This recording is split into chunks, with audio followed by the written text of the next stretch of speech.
Hello, angel babies. Welcome or welcome back. My name is Trisha, and this is Trisha's Temple. And I literally just dropped like half the deck, so that's awesome. The inspiration for this reading is a quote that goes something like, "Nostalgia is a dirty liar that claims that things were better than they used to be." And I feel like there is a theme in this collective right now around nostalgia and things coming up from your past that are feeling like they want to say, hey, look at me. I want your attention. I would really like you to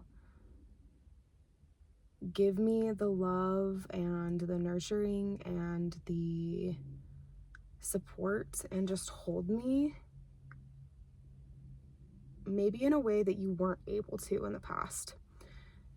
And sometimes that can feel like you have to go back to the thing, to the situation, to the person, to the experiences from the past that brought that feeling to you.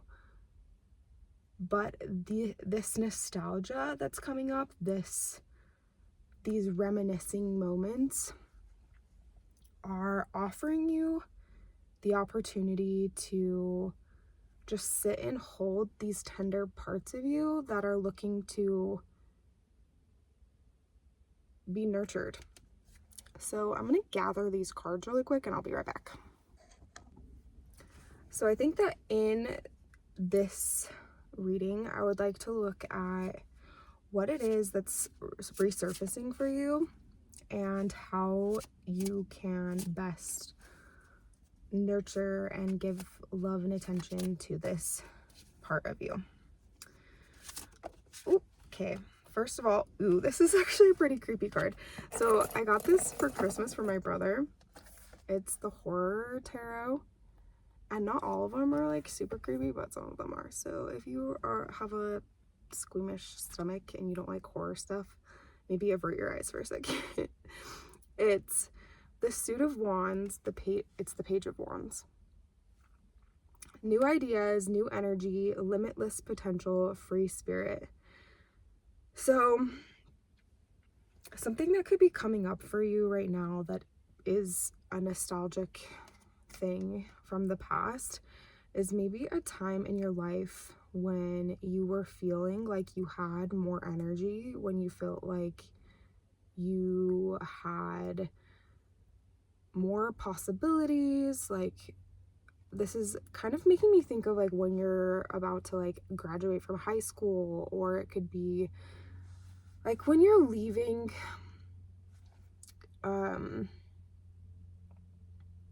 even like when you just graduate from college, kind of like the end of one cycle into another, and all of the possibilities are available to you. And in some ways that feels really daunting, but in other ways it's like, I can do anything. Everything is available to me. And there is a lot more energy to create from that abundance, from that free-spirited, childlike. It's kind of like the teenage doesn't give any F's type of mentality.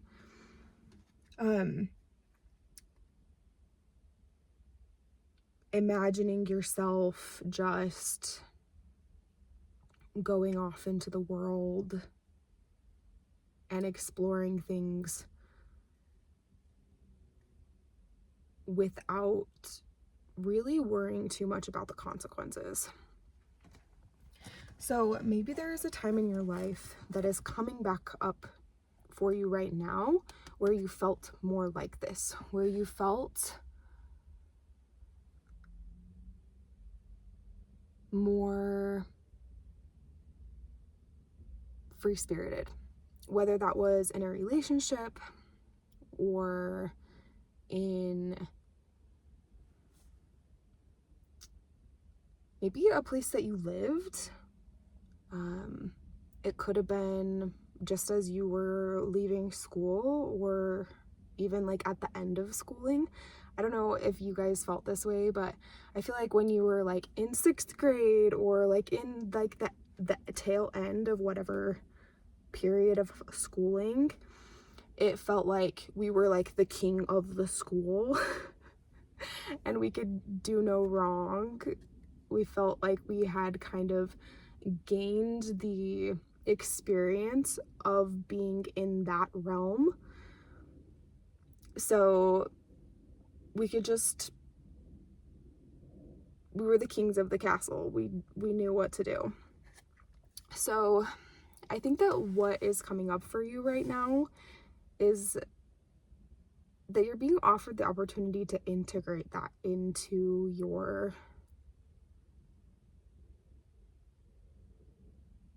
this season of your life. And it may not feel like you have a ton of that energy right now. It may not feel like you feel super optimistic or hopeful or energetic. You might feel like you're really lethargic or don't have a ton of creative ideas. But this part of you is like, I want more voice at the table. I want more opportunity to be seen and heard in your world. And it's saying, I'm already a part of you. I've already existed maybe multiple times in your life. And whether, like, let's say it was a relationship that really brought this part out of you. It's saying, I don't belong just to that relationship, or just to that place that you lived, or just to that school that you attended. I belong to you. That energy belongs to you, and it's possible for you to bring that out of yourself again. It's just a matter of you reconnecting to it in little tiny ways. So let's figure out what's something that you can do to help yourself reconnect to that energy a little bit more, to nurture it, to give it some light and love. I think that's like the classic phrase of the spiritual community. Sending you light and love. Okay, but like, what does that actually mean? Let's give it some feet, some grounded attention.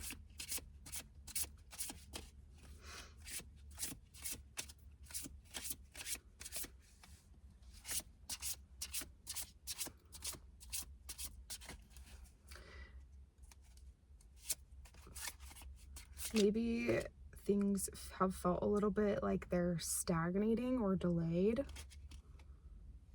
Okay. Oh, okay, we've got two heavy hitters here. We have, well, the Page of Cups, which we had the Page of Wands before, so we have the Page of Cups now. And I really think that this is a cool card because it has the fish inside of the, I was about to say the helmet or the hat, inside of this skull.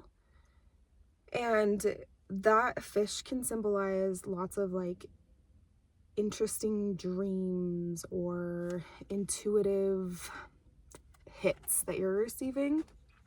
So I think one of the ways that you can help to incorporate this energy more readily into your life is by listening to those little tiny nudges that you're getting. So creating first time where you can actually hear yourself think, and then listening to those little tiny nudges.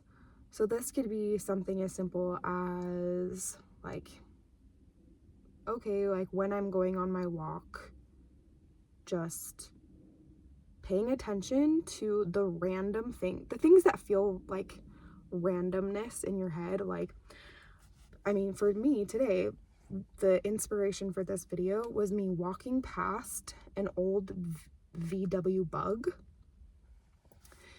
And then I heard the word nostalgia, which then cued that quote that nostalgia is a dirty liar that claims that things are better than they used to be. Or I'm gonna have to find the quote because I feel like I'm saying it wrong. But that, and then that quote kind of like brought out more things for me that were like, kind of like all of these little connect the dot moments for me. And our intuition, our inner world communicates a lot more through these like abstract visuals, and it's an emotional language. It's not concrete text and a dialogue in the same way that you and I might speak to each other, because I can't see the pictures inside of your head. So you speak to me in a more, maybe in a more concrete way, but I just saw 1111. The language that we are communicating with each other and the language of our subconscious and unconscious mind is one of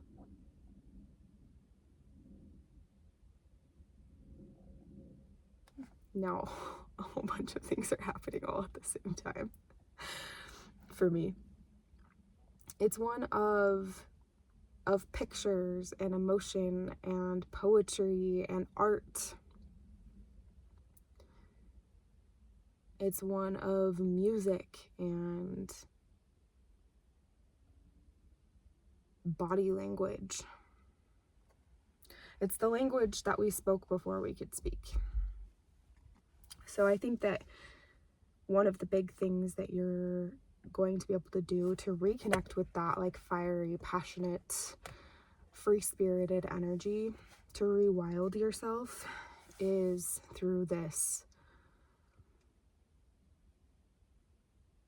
language that isn't quite so literal, quite so factual and data driven. And then the other card that came out is Death. And this is such a cool death card. The imagery evokes just a feeling like in some ways we're all running away from death or trying to avoid the hand of death. It makes me think a lot of like the Deathly Hallows, where there's like the Cloak of Invisibility, which is one of the Deathly Hallows. And that brother was considered to be the wise brother because instead of choosing something to fight off death, the sword, or not the sword, the wand, or choosing the, now I'm forgetting what it's called, the thing to like bring somebody back from the dead. Oh, tell me if you know what it is in the comments. But that thing that's driving me crazy, I can't remember what it's called right now. It was supposed to be like the mockery of death, but the Cloak of Invisibility was to kind of like shield yourself from death long enough that you could live a long life. And then he takes it off and hands it to his son, and then greets death as an old friend. So that story reminds me a little bit of this. It says, "This is the end and the beginning." And death can be a literal card in the tarot, but it's also about the cycles, the endings and beginnings in our lives. I'm thinking of it now as the things that we avoid or try to run away from, but really we cannot avoid. So perhaps in this scenario of the things that will help you to bring back your inner This doesn't exactly give free spirit, if I'm being honest. It, like, a zombie feels kind of like the opposite of that. And maybe that's how you've been feeling, is a bit more like a zombie. So maybe the cycle that you're closing out, and the thing that is going to help you to awaken that inner zest again, is by honoring the parts of you that are ready to die.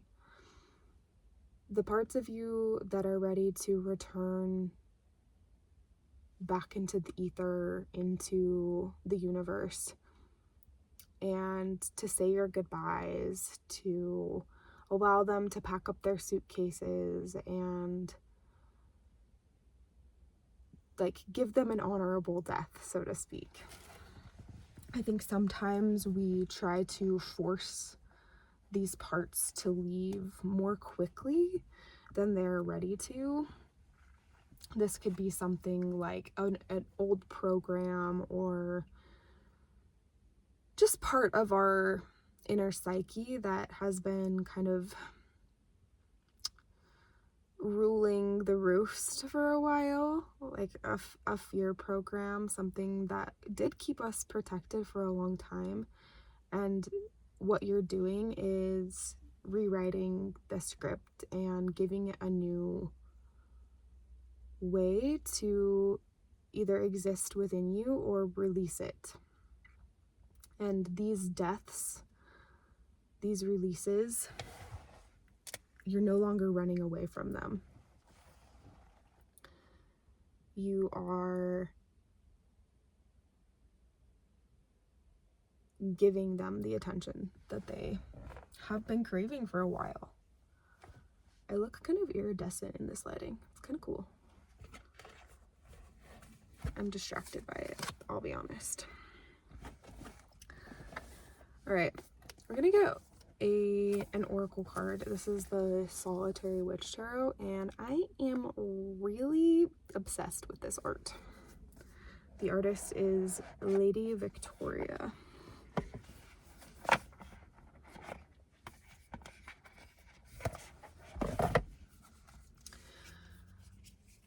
Let's just see, maybe is there a specific program, or what is it that is dying off in this cycle, in this season?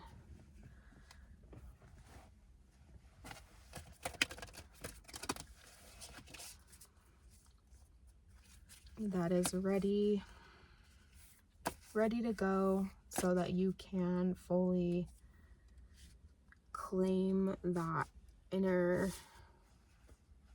free spirit energy. Oh, The Gathering, number 19. All right. I'm going to read what it says in this guidebook.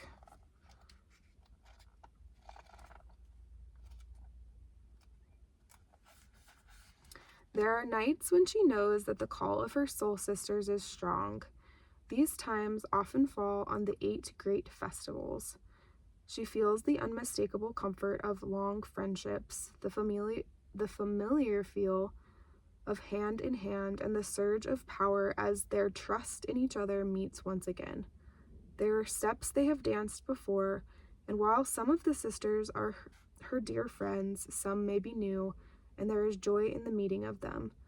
So although she is solitary and adores her freedom, there are times when she feels the pull of the collective spirit, and she catches hold of the great joy of the gathering.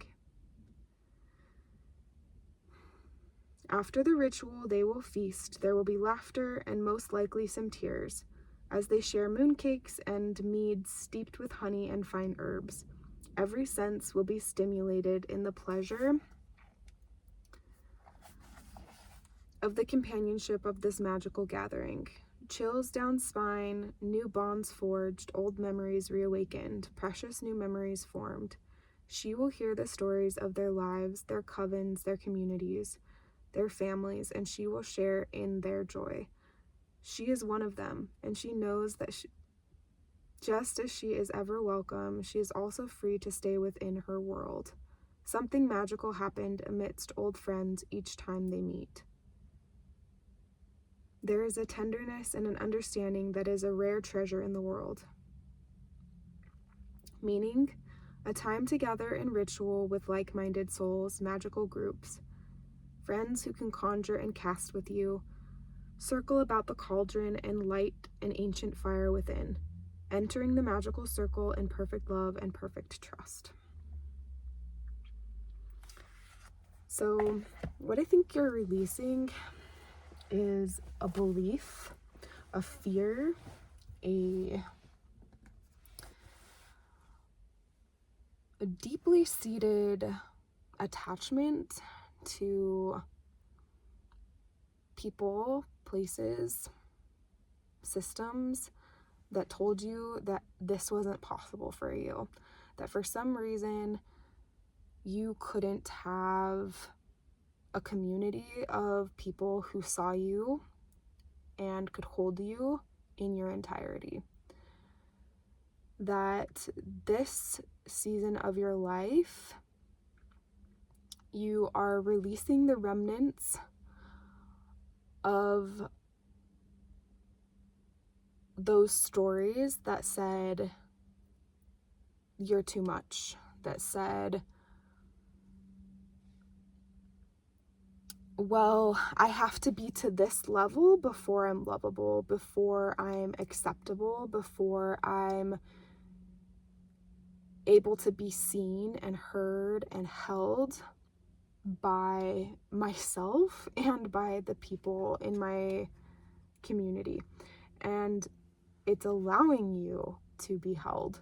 It's allowing you to find people to connect to. And it might start out slowly, but it's allowing you to feel a lot more of that free spirit energy. It's allowing you to feel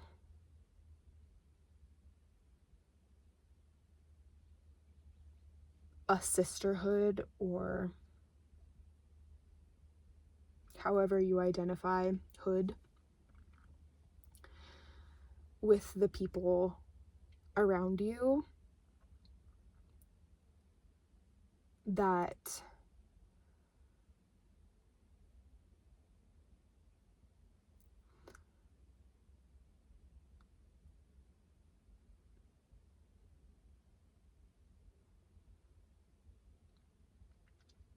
feels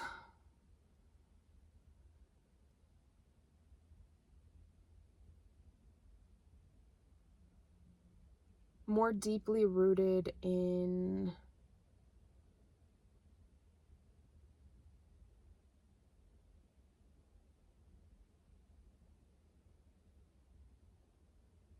honesty, that the nostalgic things that maybe have been popping up for you, whether they were past friendships or relationships, situations that came up, that you can still honor those. You can be grateful for what they brought into your life in this season, but it doesn't mean that you have to return to them. That you're allowing yourself to move towards things that can hold you completely, where you don't have to betray yourself or erase parts of yourself to exist there.